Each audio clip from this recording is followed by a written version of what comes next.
She believed hot water washed the sadness away. But what if the comfort you trust most is also what weakens you most? At 5 a.m., when a window's sky is still gunmetal gray, Elise Cabore slides her fingers across the bed's far pillow, meeting only a faint hollow where Henri's head used to rest. 2 years have passed since he exhaled his final breath, yet she still greets the space with a whispered promise, "And I'll keep us shining." Shining means polished teak floors, pressed linens, and, above all, clean skin. She swings her legs to the carpet and listens for creaks in her knees, pleased when joints obey without protest. Her nightdress smells faintly of lavender. Henri planted those bushes outside their window so the evening breeze could sweeten sleep.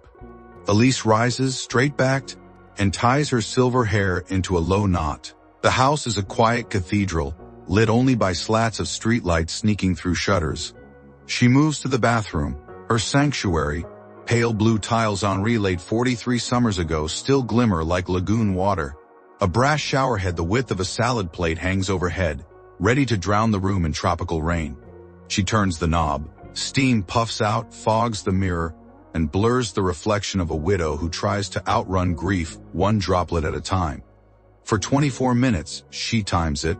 Water beats her shoulders, back, knees. Soap suds swirl down the drain carrying yesterday's sorrows. When she finally steps out, fingertips pruned, she feels lighter, righteous, purified. Yet she misses the first warning. Faint red blotches on her forearms, like shy poppies peeking through snow. And 80% of seniors keep a cleansing ritual that secretly dries their skin thinner than paper, leaving it ready to tear at the smallest stumble. She dabs on lotion, shrugs at the faint sting, and begins her day. Coffee for one, a phone call to Claire the neighbor, and brisk sweeping of the veranda Henri built. By noon sun, the rash fades, the thought of danger dissolves with it, microfractures beneath the skin. Weeks drift by like pages in a slow novel. Each dawn brings the same steamy hymn. Elise sings softly under the water, half lullaby, half plea that the world stay orderly, but mornings grow hotter, and her skin, once supple, tightens and itches. Lines around her wrists burn when she reaches for the broom. Small scabs appear near her elbows. One afternoon, Claire visits, notices the marks, and asks, "Perhaps the water's too hot?" Elise laughs, pouring hibiscus tea.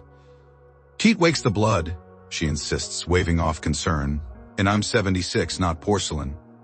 Still, doubt hovers like a mosquito. That night, settling into bed, she scratches until she sees rust on her fingernails.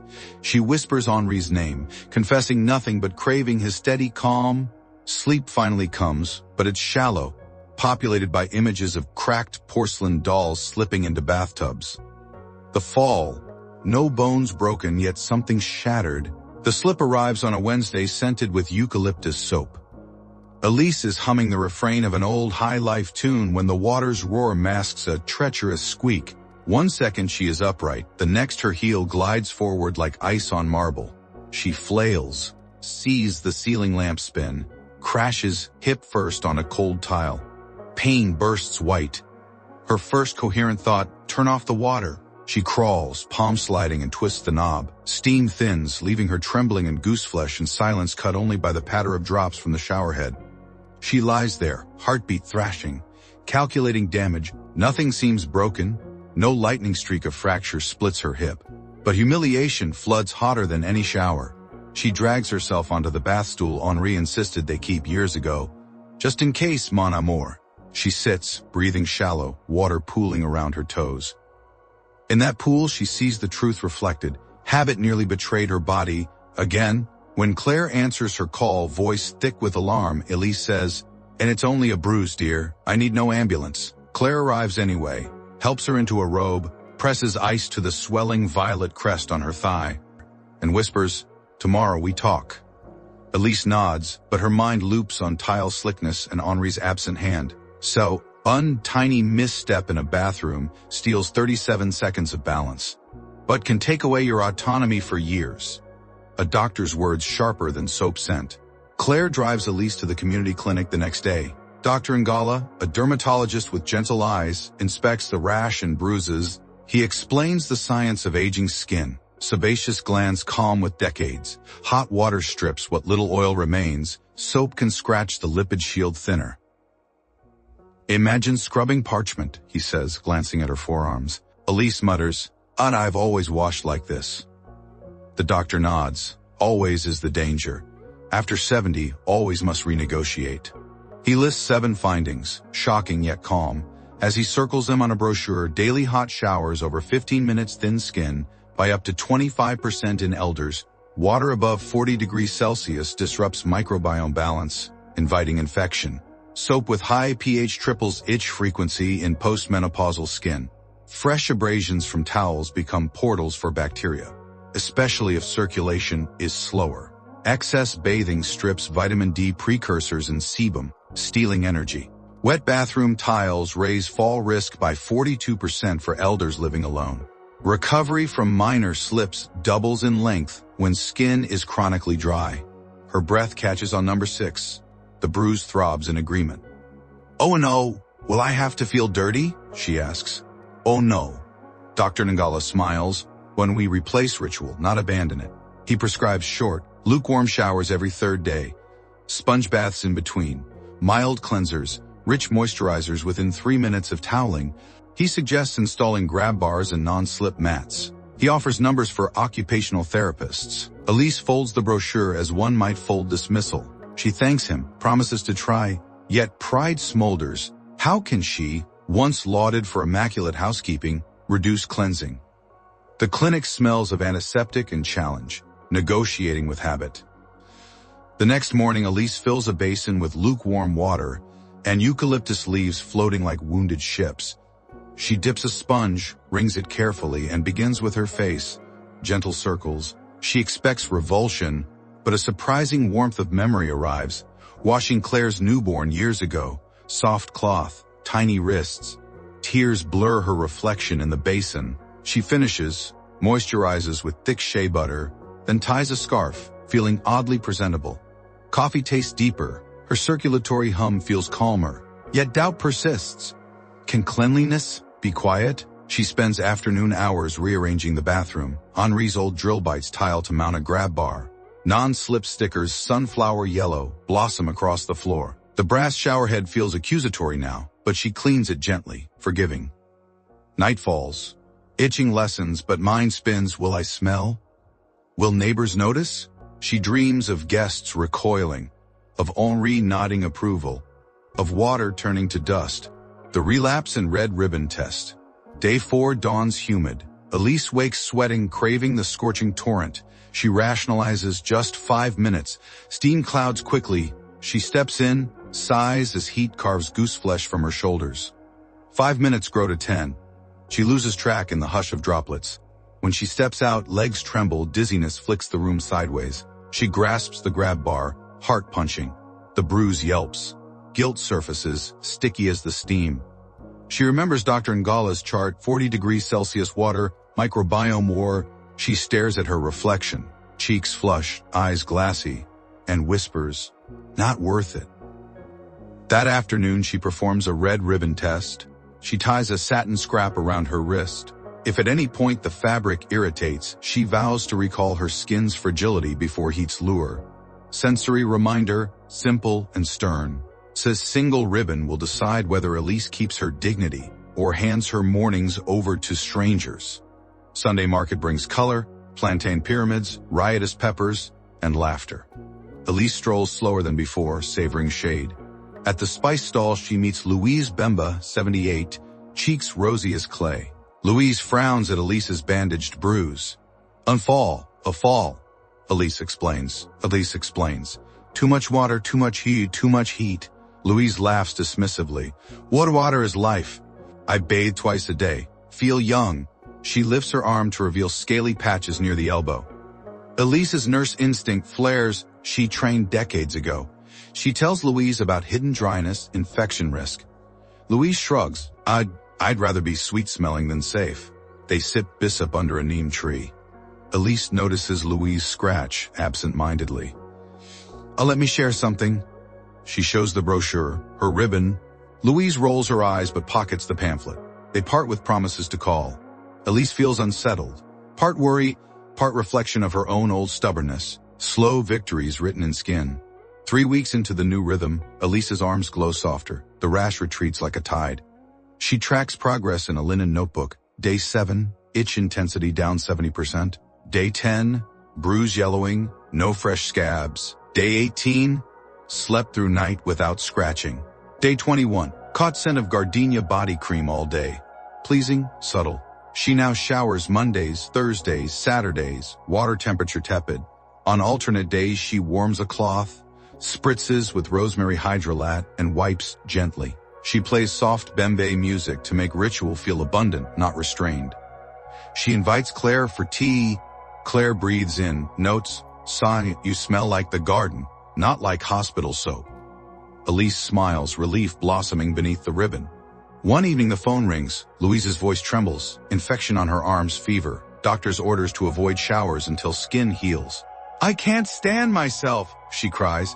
Elise walks the 4 blocks with her basin, rosemary spray, and shea butter. She guides Louise through a sponge bath ritual, slow, floral, dignified.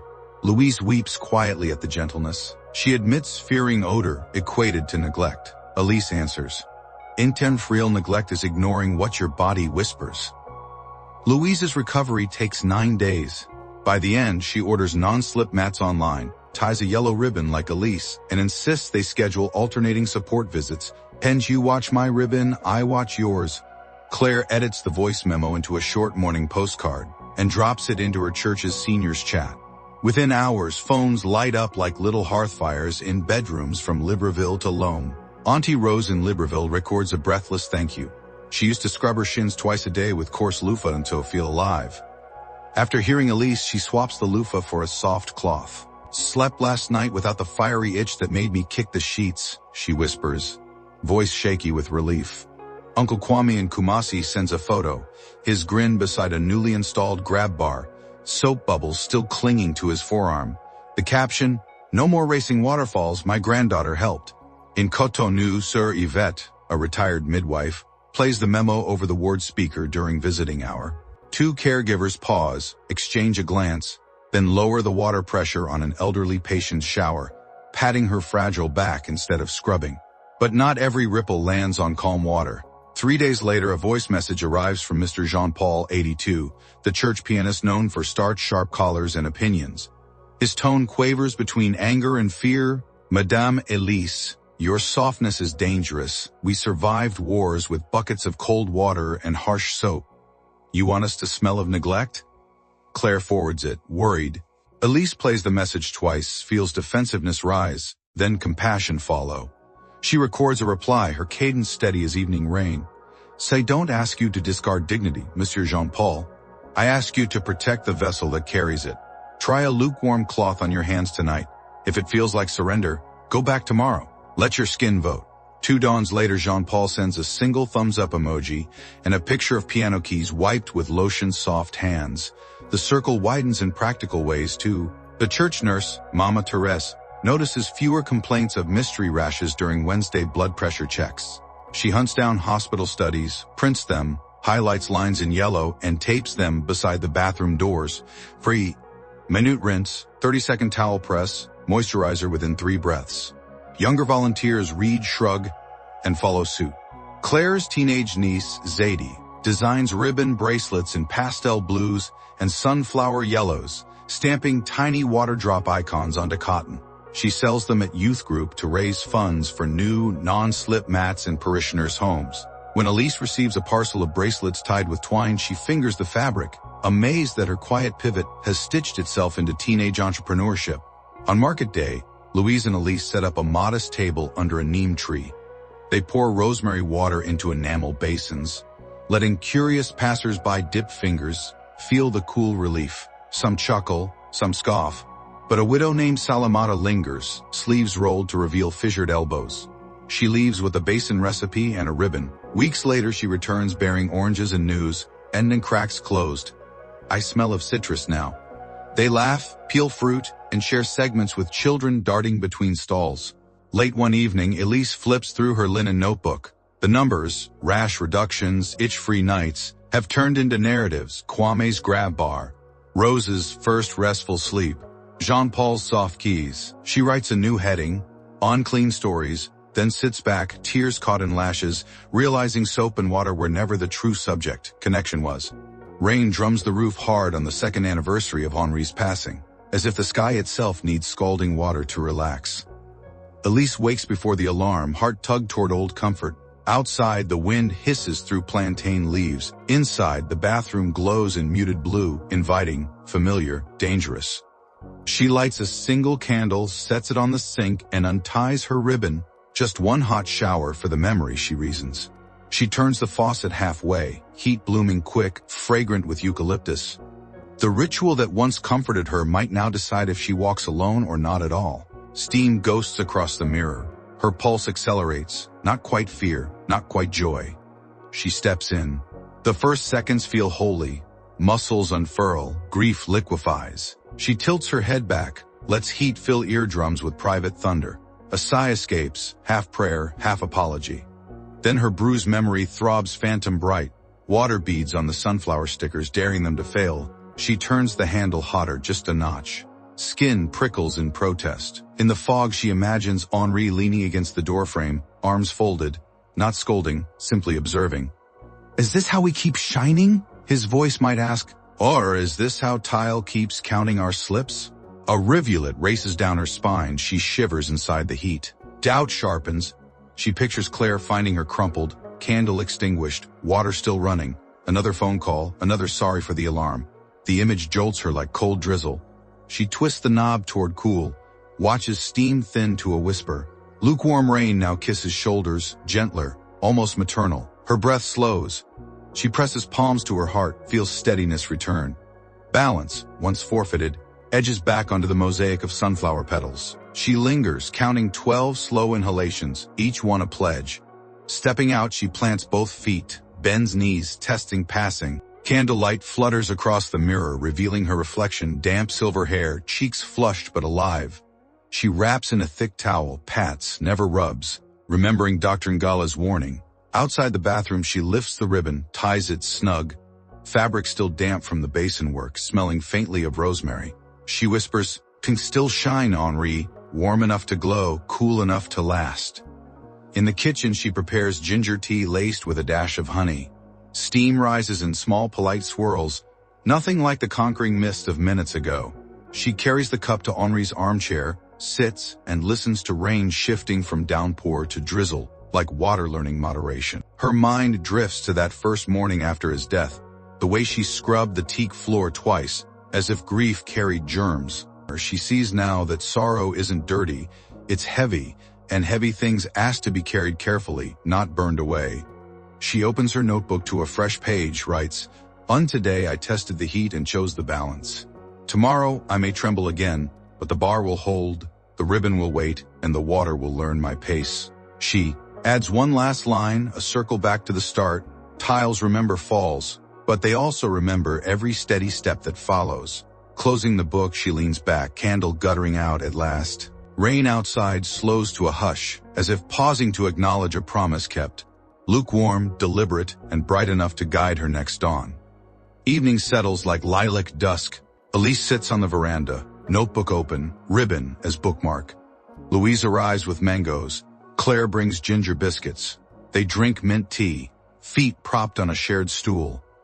Fireflies spark between frangipani branches. Conversation drifts from market gossip to grandchildren to the strange kindness of restraint. Elise writes one last line, "Cleanliness is a conversation with time, and time speaks best in lukewarm syllables." No verdict follows, no drum roll of certainty, only the gentle clink of china, the hush of nightbirds, and the quiet pride of women who now bathe not to erase life's weight, but to carry it lightly.